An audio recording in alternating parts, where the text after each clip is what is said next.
Šiandien Ruklos pabėgėlių priėmimo centre lankėsi Jungtinių tautų specialioji įgaliotinė smurto prieš vaikus klausimais. Kaip žinia, Lietuva visiškai uždraudė visų formų smurtą prieš vaiką, įskaitant fizinės bausmes visose vaiko aplinkose, taip pat ir šeimoje. Fizinių bausmių draudimas šeimoje įstatymų įtvirtintas 2017 metais. Taip pat Lietuvoje kuriama į vaiką ir šeimą orientuota vaiko teisių apsaugos sistema. Vis daugiau vaikų buvusių institucijose dabar auga šeimos aplinkoje. Beveik 7 000 jų globojami, kai institucijose per 5 metus vaikų sumažėjo beveik 90%. Nuo pirmadienio Lietuvoje viešinti Jungtinių tautų specialioji įgaliotinė smurto prieš vaikus klausimais Najat Mala-Madžid ir Lietuvos Respublikos socialinės apsaugos ir darbo ministerijos darbuotojai šiandien, birželio 6-ąją, apsilankė Ruklos pabėgėlių priėmimo centre. Tai aš esu Jungtinių tautų organizacijos generalinio sekretoriaus specialioji įgaliotinė smurto prieš vaikus klausimais. Na ir mano tikslas yra kalbėti vaikų vardu, pasisakyti už kuo geresnės teisės vaikams. Ir šiuo tikslu lankausi daugybėje šalių ir būtent Lietuvoje lankausi, kad geriau suprasčiau, kokia yra vaikų padėtis, taip pat įskaitant visus vaikus, ne tik Lietuvos vaikus, bet ir migrantus, pabėgėlius, ir noriu geriau suprasti, kokie darbai buvo atlikti iki šiol, kas dar daroma. Ir iš tikrųjų žinome, kad jūsų šalis atliko tam tikras reformas, kad matomi labai pozityvūs sprendimai, pavyzdžiui, kalbant apie naujai priimtus įstatymus, bet vis dar noriu asmeniškai pasidomėti, kur galima patobulėti, kad tie sprendimai atneštų kaip galima daugiau naudos. Na, o kalbant apie Ruklos centrą, tai lankausi ne tik šiame centre, lankausi Lukiškėse ir dar keliuose centruose, kurie susiję su mano minėta reforma, kaip kuo labiau sumažinti institucinę priežiūrą ir kaip leisti vaikams gyventi su šeimomis, su giminaičiais ar bendruomenėse.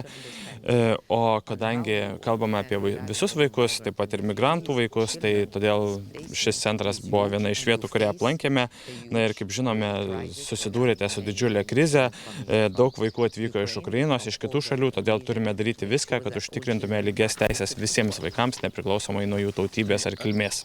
Jungtinių tautų specialioji įgaliotinė smurto prieš vaikus klausimais Najat Mala-Madžid, vertindama mūsų šalies pažangą vaiko teisių apsaugos ir institucinės globos pertvarkos srityse, gerai vertino jau įvykdytus pokyčius.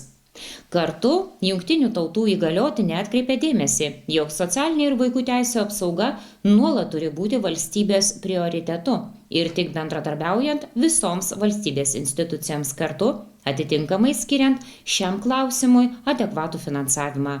Taip, tiesą sakant, tai jau yra mano antroji vizito diena.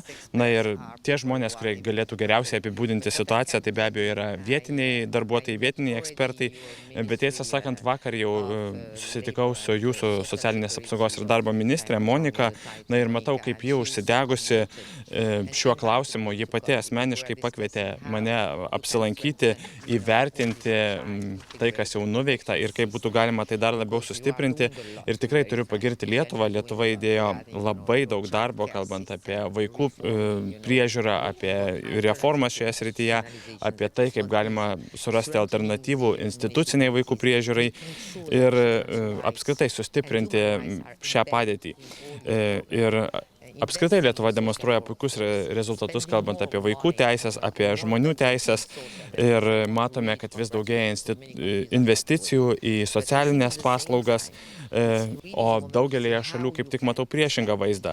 Tačiau tuo pačiu turime kalbėti, kaip galime užtikrinti, kad sistema išliks svari, kaip galime kuo labiau ją išplėsti, kaip galime užtikrinti kuo didesnę kokybę ir kuo didesnį paslaugų prieinamumą. Tad po šiandienos, po mano vizito, manau, kad turėsime aiškesnį vaizdą, kaip dar labiau sustiprinti šią sistemą ir kaip užtikrinti, kad į vaikus žiūrima kaip į investiciją. Pasak Ruklos pabėgėlių priėmimo centro direktorės Beatričės Bernotienės, šį centrą gana dažnai vizituoja aukšto rango svečiai ne tik iš Lietuvos, bet ir iš užsienio, besidomintys, kaip yra priimami pabėgėliai bei kokios paslaugos jiems yra čia teikiamos. Šiuo metu centre apsistoja tik apie 90 užsienio gyventojų, tačiau pagrinde čia gyvena moterys ir vaikai, kurių gyvenimo sąlygos ir teikiamos paslaugos pristatytos Jungtinių tautų atstoviai. Šiuo metu pabėgėlių priėmimo centre nėra tiek daug gyventojų, kiek mes turėjome prieš porą metų, tačiau mes padedam ir ukrainiečiams ir kaip didžioji praktika mūsų rodo ilgametė, tai didžiausią dalį mūsų gyventojų vis dėlto sudaro vaikai ir moteris. Tai sudaro apie 75%.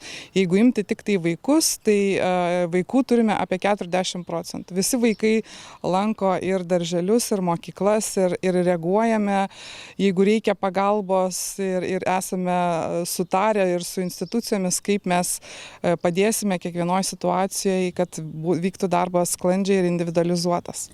Ta prasme, tarp institucinis bendradarbiavimas yra vykdomas gan intensyviai, tiesa? Taip, mes turime pasitarimus tarp institucijų, tiek su Jonavos miestelio institucijom, tiek su socialinių paslaugų centru, vaiko teisių apsaugos tarnyba, mokykla ir glaudžiai bendradarbiaujame, jeigu turime kažkokių klausimų, pareigūnai ar specialistai atvyksta ir į mūsų centrą ir informuojam ir kalbame su gyventojais, kad jie žinotų, kaipgi vis dėlto vyksta gyvenimas Lietuvoje, kokia yra sistema, kad galėtų susipažinti ir žinoti ir gyventi kaip ir Lietuvos piliečiai.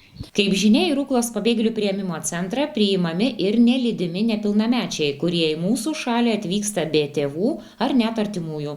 Šiuo metu centre gyvena tik 2 nepilnamečiai, kuriems teikiama visokeriopa pagalba. Tai nelydimi nepilnamečiai iš tiesų yra išskirtinė grupė, kadangi jie yra be tėvų, be mamos, be tėčio. Dažniausiai yra ir be artimųjų jokių, tai jiems teikiame iš tiesų ypatingą dėmesį. Šiuo metu mes turime 2 tokius nepilnamečius, tai jau jiems netrukus sukaks 18, mokosi ir profesiniai mokykloje, tai padedame, kad galėtų ir ugdytis, ir išmokti, ir įsigyti profesiją ir vėliau dirbti. Taip. Atvykusi delegacija domėjosi nelydimų nepilnamečių, vaikų ir kitų užsienio grupių gyvenimo sąlygomis centre, integracijos procesais. Dalykinio susitikimo metu supažindinta su centro vykdoma veikla, pristatyta užsieniečiams sukurta integracijos sistema Lietuvoje, papasakota apie migrantų priėmimo ir apgyvendinimo sąlygas Ruklos įstaigoje. Vizito metu buvo aprodytos užsienio piliečiams skirtos gyvenamosios ir bendro naudojimo patalpos, žaidimo erdvės, poilsio ir laisvalaikio zonos.